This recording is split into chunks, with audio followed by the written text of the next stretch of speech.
ارنب گوسوامی صاحب جو ہیں انہوں نے جو بلاول صاحب کے بارے میں کہا ہے وہ میں سارے کا سارا جو ہے وہ نشر نہیں کر سکتا کیونکہ بہت ہی انہوں نے گھٹیا باتیں کی ہیں، لیکن جو اس قابل ہے میں آپ کو سنوا سکوں، ذرا وہ سن لیں۔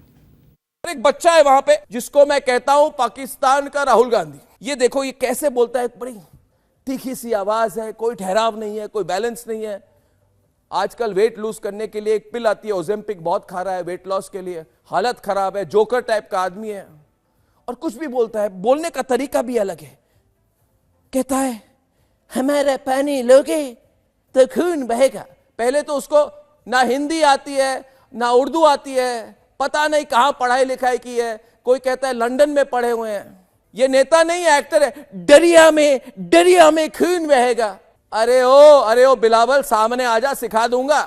بلاول کو پوچھو تمہاری ماں کو کس نے مارا؟ جس نے بینظیر بھٹو کو مارا، انہی کی چمچہ گیری کرنے کے لیے اسپیچ دینے آتے ہو۔ تو اب یہ ارنب گوسوامی صاحب جو ہیں وہ جو جرنلسٹ کا کردار تو ادا نہیں کر رہے، تو انہوں نے جو لینگویج استعمال کی ہے اور پھر بے نظیر کارڈ کھیلنے کی کوشش کی ہے ان کے بیٹے کے خلاف۔ میں آپ کو محترمہ بے نظیر بھٹو کی جو آخری سپیچ تھی ان کی شہادت سے چند لمحے پہلے راولپنڈی میں انہوں نے کی تھی، اس سپیچ میں انہوں نے کیا بتایا تھا جس کی وجہ سے آج بھی انڈیا جو ہے وہ ان کو پسند نہیں کرتا۔ یہ جو میزائل تھے جن میزائلوں کے ذریعے اس جنگ میں پاکستان نے بھارت کو نیچے دکھایا، ان میزائلوں کے بارے میں بلاول بھٹو زرداری کی والدہ محترمہ بے نظیر بھٹو شہید نے کیا بتایا، ذرا سنیں۔ جب قائد ایوان کی بیٹی حکومت میں آئی تو ہمارے فوجی جنرل میرے پاس آئے اور مجھے بتانے لگے کہ ہندوستان کے پاس میزائل ٹیکنالوجی ہے مگر پاکستان کے پاس میزائل ٹیکنالوجی نہیں ہے۔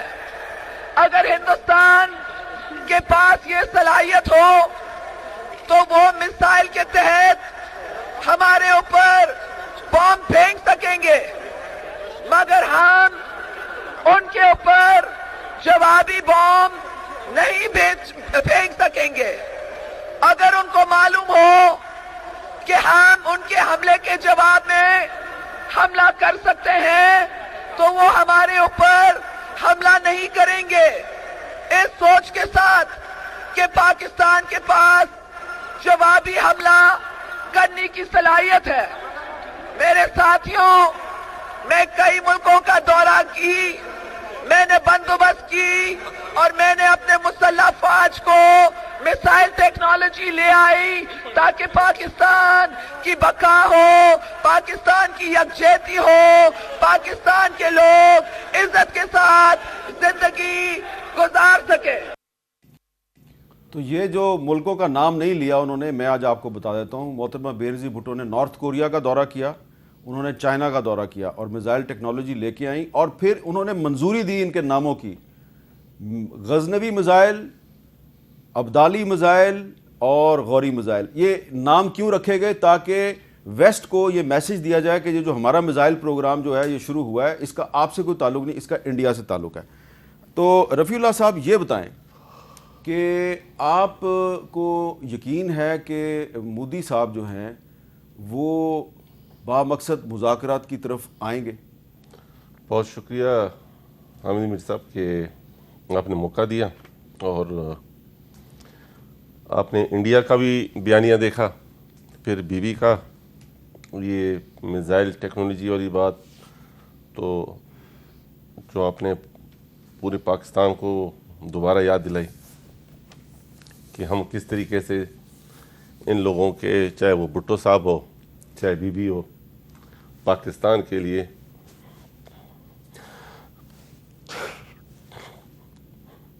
آپ بی بی کی سپیچ کی وجہ سے تھوڑے سے آپ دیدہ ہو گئے۔ میر صاحب، جب ابھی اس جنگ کے دوران جب ارتضی باسی شہید ہوا تو مجھے میرے بیٹے نے کہا کہ اس کو کیوں مارا ہے اور یہ کون ہے؟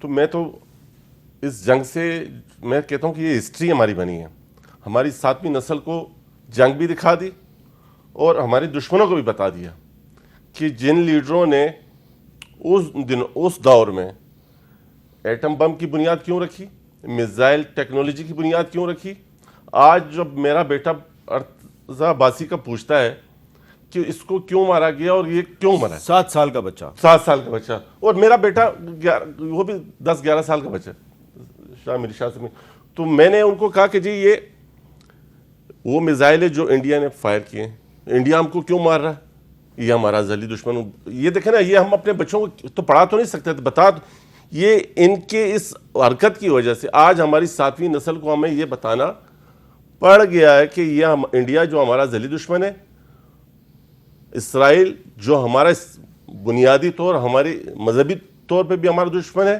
اور یہ ساری چیزیں آج ہم اپنے بچوں کو بتا رہے ہیں. اور پھر میزائل ٹیکنالوجی, اور اس کے بارے میں جب میں نے ان کو جب ڈسکس کیا کہ یہ میزائل اس طرح بی بی شہید نے, یہ ساری باتیں وہ ہوئی ہیں کہ جو ہمیں تو میں آپ کو اس میں کوئی دو رائے نہیں ہے کہ یہ ایک فاشسٹ آدمی ہے, یہ کچھ بھی کر سکتا ہے, لیکن الحمدللہ ہمارے اس بہترین جواب سے, ہمارے شہداء کی ان قربانیوں سے, ہمارے ارتضا عباسی جیسے بچوں کی قربانیوں سے ان کی ہمت نہیں ہوگی. اور پھر جنرل عاصم منیر کے ڈاکٹرین جو وار ہے, اس نے پوری ورلڈ وائز وار کو اب چینج کر دیا ہے. انہوں نے, جنرل عاصم منیر نے ثابت کیا کہ شہید ذوالفقار علی بھٹو اور شہید بی بی کا ویژن کیا تھا, جس کی وجہ سے آج پوری دنیا میں یہ وار کا پورا نظام, پورا سٹرکچر ہی چینج ہو گیا. اب وہ والی بات نہیں رہی. اب اگر خدا نہ خواستہ اس طرح کی کوئی بیوقوفی کی تو 2+24 آورس میں پاکستان اس قابل ہے کہ ان کو جواب بھی دے سکتا ہے منہ توڑ. اور یہ والی بات اب نہیں ہوگی. یہ جو جنگ رکی ہے, مجھ سے بہتر آپ سمجھتے ہیں کہ جب ہم اس جنگ کی طرف جا رہے تھے تو پورے نبی کریم صلی اللہ علیہ وسلم کی سنتوں کو مد نظر رکھتے ہوئے بہت سے ہمارے فوجیوں نے تلاوتیں کی, روزے رکھے اور پراپرلی اس نقش قدم پہ چلے. تو جب آپ کی قیادت کی ویژن اور آپ اس شخصیت کے جو پوری عالم اسلام, پوری دنیا کا اس کی سنت کے مطابق, تو آپ کا مقابلہ کون کر سکتا ہے. اس لیے میں دوبارہ کہوں گا کہ اگر انڈیا, میں نہیں سمجھتا کہ انڈیا اس طرح کی کوئی دوبارہ غلطی کر سکتا ہے. اگر کرے گا تو اس کے ڈبل 2+ انشاءاللہ. اچھا, اب انڈین میڈیا میں کچھ جرنلسٹ ایسے ہیں جنہوں نے اب یہ اعتراف کرنا شروع کر دیا کہ ہمیں نہ صرف ملٹری کے فرنٹ پہ شکست ہوئی ہے بلکہ ہمیں ڈپلومیسی کے فرنٹ پہ بھی شکست ہوئی ہے. کہ انڈیا کی جرنلسٹ ہیں نروپما سبرامنین, انہوں نے دی ٹریبیون میں the hyphen stays between India and Pakistan ایک انہوں نے آرٹیکل لکھا, اور اس میں انہوں نے یہی لکھا ہے کہ جی پاکستان جو ہے وہ اس میں ڈپلومیٹک فرنٹ پہ بھی جیت گیا ہے. لیکن یہ جو پاکستان کا جو موقف ہے کہ امریکہ جو ہے اس کو ثالثی کرنی چاہیے, یہ ابھی کا موقف نہیں ہے, یہ ہمارا بہت پرانا موقف ہے جس کو کہ انڈورسمنٹ 2025 میں ملی ہے. یہ سب سے پہلے 1957 میں حسین شہید سہروردی پاکستان کے وزیر اعظم تھے, امریکہ کے دورے پہ گئے تو انہوں نے امریکی پریزیڈنٹ آئزن ہاور سے بات کی تھی, اور آئزن ہاور سے کہا تھا کہ آپ اس سلسلے میں ثالثی کریں. اور اس کے بعد پھر 1962 میں جب بھارت اور چین کی جنگ شروع ہوئی تو امریکہ نے پاکستان پر دباؤ ڈالا کہ آپ اس میں کوئی رول پلے نہ کریں, اور پاکستان جو ہے وہ خاموش ہو گیا. لیکن 3 سال کے بعد 1965 کی جنگ ہوگی. 1971 میں پھر امریکہ نے رول پلے کرنے کی کوشش کی, صدر نکسن نے اندرا گاندھی کو روکا کہ آپ لڑائی نہ کریں, اندرا گاندھی نہیں رکی. پھر 1999 میں جب کارگل کی جنگ ہوئی تو اس میں بھی صدر کلنٹن جو ہیں انہوں نے سیز فائر میں رول پلے کیا. 2019 میں بالا کوٹ پر جب انڈیا نے حملہ کیا تو ایک دفعہ پھر ابھینندن گرفتار ہوا تو ٹرمپ صاحب جو ہیں انہوں نے اس کو واپس کروایا, اور ابھی 2025 میں بھی امریکی صدر ٹرمپ نے سیز فائر کروایا. جب بھی انڈیا پھنستا ہے تو امریکہ کو بیچ میں ڈال کے فیس سیونگ لے لیتا ہے. لیکن اس مرتبہ جو امریکی صدر کی جو سٹیٹمنٹ آئی ہے وہ پاکستان کے 68 سال پرانے 68 ایئرز اولڈ سٹانس کی انڈورسمنٹ ہے. 68 سال پہلے 1957 میں حسین شہید سہروردی جو بنگالی تھے, انہوں نے کشمیر پر امریکہ میں بیٹھ کر کیا کہا تھا, ذرا سن لیجیے. I've said that so far as our relationship with India is concerned on the Kashmir question, we have tried to resolve the question by mutual conversation and contacts, but we have not reached any conclusion.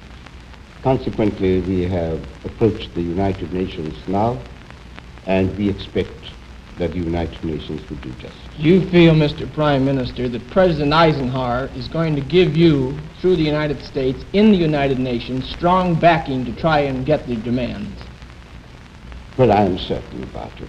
If he doesn't do so, I shall be deeply disappointed, because I expect from him a sense of justice, that he will try and see that the matters between us are adjusted. What action expressly will be taken by the United States in the United Nations in relation to the Kashmir issue? Oh, I think, Mr. Madigan, that the United States ought, in the Security Council, and later on in the General Assembly, if it is necessary for us to go to the General Assembly, to use its weight and its influence and its persuasion. تو یہ 1957 سے پاکستان کوشش کر رہا تھا کہ امریکہ جو ہے مسئلہ کشمیر کے حل کے لیے کوئی رول پلے کرے. بلال کیانی صاحب، حسین شہید سہروردی صاحب جب اس کامیاب دورے کے بعد پاکستان واپس آئے، تھوڑے دن کے بعد ایوب خان صاحب جو ہیں انہوں نے سازش کر کے ان کو حکومت سے نکلوا دیا. تو پولیٹیکل سٹیبلٹی نہیں تھی. جب بھی پاکستان جو ہے وہ انڈیا کے خلاف ایک مضبوط پوزیشن میں آتا ہے تو ہماری جو پولیٹیکل سٹیبلٹی ہے، پاکستان میں سیاسی استحکام ایک مسئلہ بن جاتا ہے.